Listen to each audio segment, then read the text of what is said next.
علی بھائی، آج کی مجلس کا آخری سوال ہے کہ اشفاق احمد، واصف علی واصف، ممتاز مفتی اور قدرت اللہ شہاب کیا واقعی اولیاء اللہ ہیں؟ شہاب نامہ سے متعلق آپ کی کیا رائے ہے؟ شہاب نامہ سے متعلق تو میری بڑی سخت رائے ہے کہ یہ گمراہی کا پلندہ ہے یہ کتاب. پہلے آپ ذرا اس طرف آ جائیں جن لوگوں کے آپ نے نام لیے ہیں.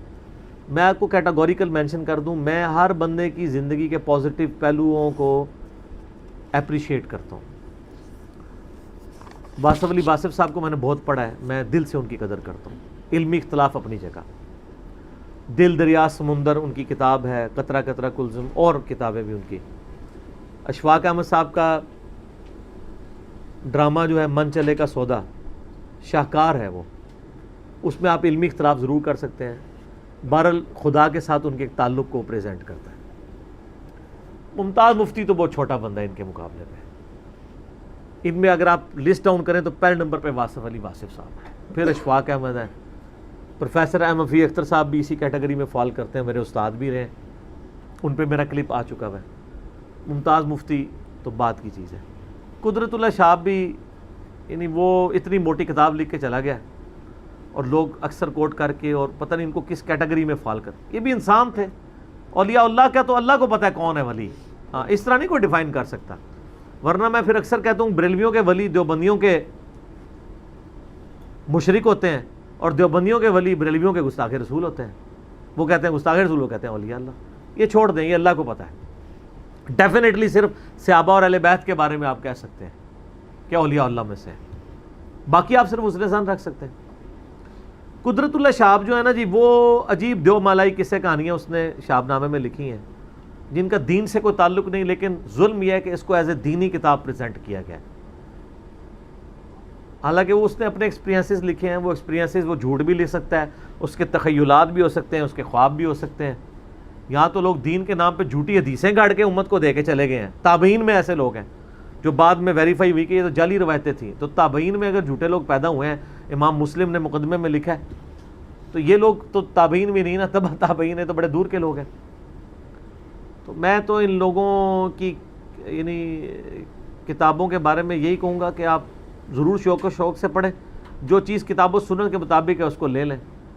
اس میں تو مجھے یعنی واصف علی واصف صاحب کی کتابیں جو ہے نا وہ لگی ہیں کہ وہ واقعی خدا کے ساتھ تعلق کو شو کرتی ہیں. یا اشفاق صاحب کی زاویہ پروگرام بھی چلتا تھا. باقی تو ایویں شڑولہ ہی مارتے رہے. شہاب نامہ میں آپ کو ایک واقعہ بتاتا ہوں، بڑا عجیب و غریب لکھا ہے. اس سے آپ کو اس بندے کے ذہنی لیول کا پتہ چل جائے گا. حالانکہ یہ ذہنی لیول انڈیا، پاکستان، بنگلہ دیش میں اکثر مسلمانوں کا ہے، لیکن ہم ان کو بینیفٹ اس لیے دیتے ہیں کہ وہ تو جاہل تھے. قدرت اللہ شہاب جیسا پڑھا لکھا بندہ اس طرح کی بونگیاں مار کے جائے تو بڑی فضول بات ہے. وہ کہتا ہے وہ کہ جی میں چھوٹا سا تھا، غالباً اس وقت پرائمری کا اسٹوڈنٹ تھا، تو میرے سامنے ایک ہندو لڑکا آیا، اس نے میرے سامنے اللہ تعالیٰ کو گالیاں دی تو مجھے غصہ نہیں آیا. پھر اس نے جب نبی علیہ السلام کو گالی دی تو مجھے اتنا غصہ آیا کہ میں نے پتھر اٹھا کے اس کا سر پھاڑ دیا. کہتا ہے نبی علیہ السلام کو میں گالی برداشت نہیں کر سکا. اچھا، اب یہ ایک عام جو ہمارا مسلمان سنتا ہے نا تو وہ بڑا آشش کر اٹھتا ہے، لیکن یہ تو بغیرتی کی انتہا ہے کہ آپ اللہ تعالیٰ کو گالیاں برداشت کر رہے ہیں اور رسول اللہ کو گالی دی تو آپ کو برداشت نہیں. اس کا کیا اس سے آپ کیا نکالنا چاہتے ہیں؟ یہی رزلٹ نکالنا چاہتے ہیں کہ آپ کی جو اللہ تعالیٰ کے ساتھ جذباتی ایفیلیشن ہے وہ رسول اللہ سے کم ہے. اور سر اگر اس طرح ہے تو آپ مومن ہی نہیں ہیں، آپ منافق ہیں.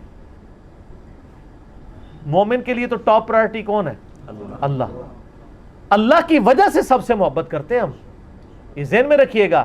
یہ جو آپ کو الٹی کہانی کرائے گی یہ نا، وہ اکثر شیخ احمد سرندی کے بارے میں بھی کہتے ہیں کہ وہ کہتے تھے میں تو اللہ کو مانتا ہی اس لیے ہوں کہ رسول اللہ کا رب ہے. نہ، گمراہی پہ مبنی ہے تیری یہ بات. قرآن تو یہ نہیں کہتا. قرآن تو بالکل الٹ بات کرتا ہے، بلکہ تو نے الٹ بات کی. قرآن بالکل سیدھی بات کرتا ہے. لقد من اللہ علی المؤمنین اذ بعث فیہم رسولا. اللہ کا احسان ہے کہ اس نے مومنین میں رسول کو بھیجا ہے. یتلو علیہم آیاتہ ویزکیہم ویعلمہم الکتاب والحکمہ. اللہ تو کہہ رہا ہے کہ میرا احسان ہے کہ نبی تم میں آیا ہے، اور تم کہہ رہے ہو نبی کا احسان ہے کہ اللہ کا تعارف ہوا ہے. لیکن یہ جذباتی ڈاکٹرائن بکتی ہے، کیونکہ نبی علیہ السلام کے نام کے اوپر ہم جذباتی ہیں. آج کا پہلے بھی تھے. ابو داؤد میں حدیث نہیں ہے، ایک صحابی نے آ کے حضور کو سجدہ کر دیا. آپ فرمایا سر اٹھا کیا کر رہا ہے؟ اس نے نہیں آگے سے کہا یا رسول اللہ عشق دے چلے نمبر لے گئے.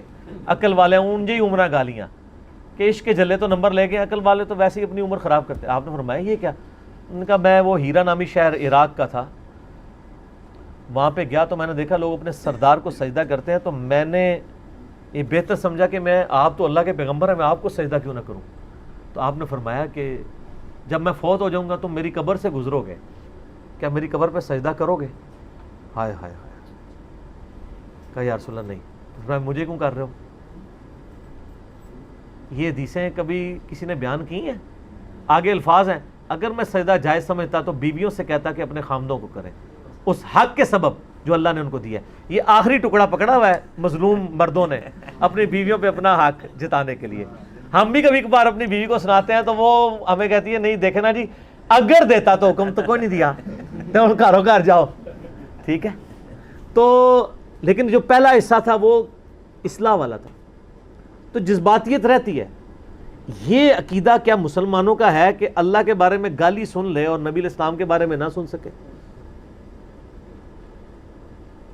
اور اس کو سبحان اللہ کہہ کے بیان کرنا اور عشق رسول کہہ کے بیان کرنا جاہلیت کی انتہا ہے. یہ میں آپ کو اس کے الٹ بات بتاتا ہوں. صحیح بخاری میں غزوہ احد والے چیپٹر میں موجود ہے. پچھلے دنوں پرائم منسٹر پہ جو وہ گستاخی صحابہ کا الزام لگا، میں نے اس میں وہ حدیث بیان کی تھی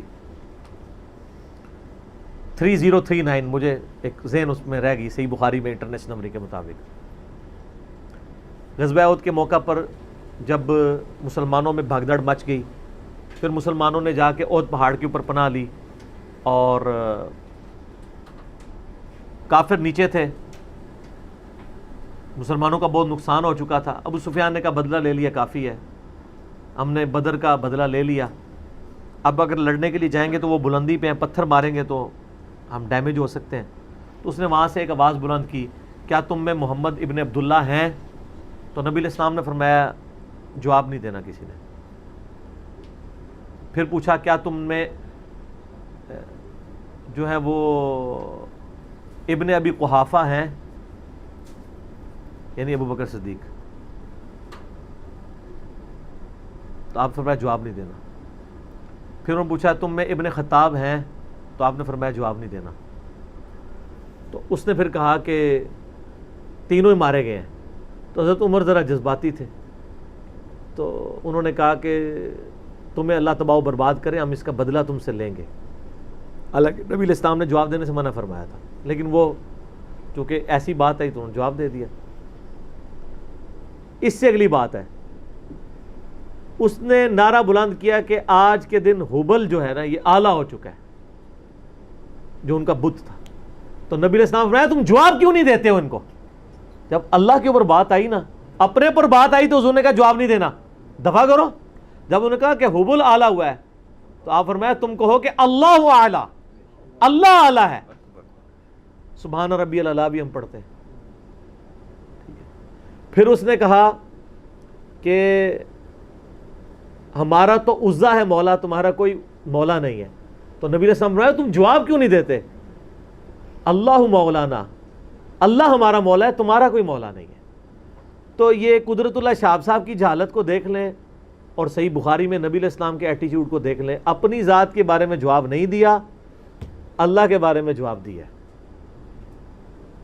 اور اس سے بھی آگے چلے جائیں، صحیح مسلم میں حدیث ہے، نبی علیہ السلام کتاب الجمعہ چیپٹر میں آتی ہے، جمعے والے چیپٹر میں. آپ کے سامنے ایک خطیب خطبہ دیتے ہوئے اس نے کہا من یطع اللہ ورسولہ فقد رشد، جو اللہ اور اس کے رسول کی اطاعت کرے وہ کامیاب ہو گیا.